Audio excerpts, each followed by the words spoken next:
ಖರೀದಿ ಮಾಡೋದಕ್ಕೆ blank cheque ಇಟ್ಕೊಂಡು ಓಡಾಡ್ತಾ ಇದ್ದಾರೆ. ಒರಿಸ್ಸಾದಿಂದಲೇ ಬಂದಿದ್ದಾರೆ ಪಿಟಿ ಅವರಿಲ್ವಾ ಇಲ್ಲಿ? ಏನೇ ಪಿಟಿ ಯಾರು ಅವರು? ನೀವು ಖರ್ಗೆ ಮನೆ ಹತ್ರ ಹೋಗ್ತೀರಿ ಅಂತ. ಖರ್ಗೆ ಮನೆ ಹತ್ರ ಎಐಸಿಸಿ ಅಧ್ಯಕ್ಷರು. ಈಗ ಇಬ್ರು 4 ಜನ ಒರಿಸ್ಸಾದಿಂದ ಬಂದಿದ್ದಾರೆ. 4 people have come from Orissa. They have booked a room taking the assistance of one Mr. Suresh here. They have entered the premises. After entering the premises, they have met one of our MLAs. Morning. They are offering 5 crores per vote. They have come with a blank check. They wanted 2 members. They have brought 2 checks from the BJP side. So the MLA has refused. He has informed us. So our people have handed over the checks and the people. 2 of them have escaped and 2 of them have been caught. They have accepted that. Yes, we came for the same purpose. So a complaint has been on the way to file there. So they are doing the job as per the law.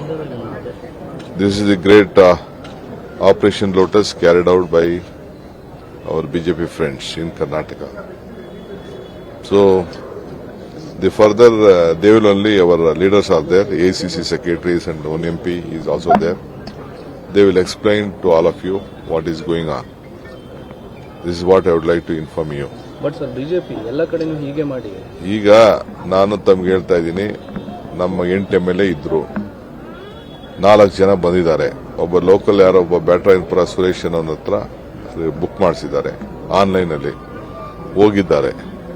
ಬೆಳಗ್ಗೆ ನಮ್ಮ MLA meet ಮಾಡಿದ್ದಾರೆ, ಒಬ್ಬನ್ನ ತಲಾಕೊಂಡಿದ್ದಾರೆ. MLA ತಿಳಿಸಿದ್ದಾರೆ 5 ಕೋಟಿ ಕೊಡ್ತೀವಿ ಒಂದು ಓಟ್ಗೆ ಅಂತ ಅಂದ್ಬಿಟ್ಟು ಭರವಸೆ ಕೊಟ್ಟಿದ್ದಾರೆ.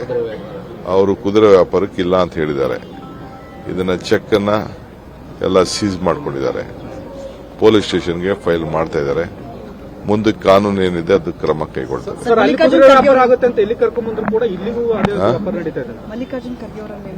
ಅವ್ರ ಅಧ್ಯಕ್ಷರು, ಪಕ್ಷದ ಅಧ್ಯಕ್ಷರು, ಪಕ್ಷದ MLA, ಪಕ್ಷದ ಅಧ್ಯಕ್ಷರು ಭೇಟಿ ಮಾಡಿದೆ. ಇನ್ಯಾರು ಭೇಟಿ? ಬಿಜೆಪಿ ಅಧ್ಯಕ್ಷರು ಭೇಟಿ ಮಾಡಕ್ ಹೋಗ್ತಾರಾ?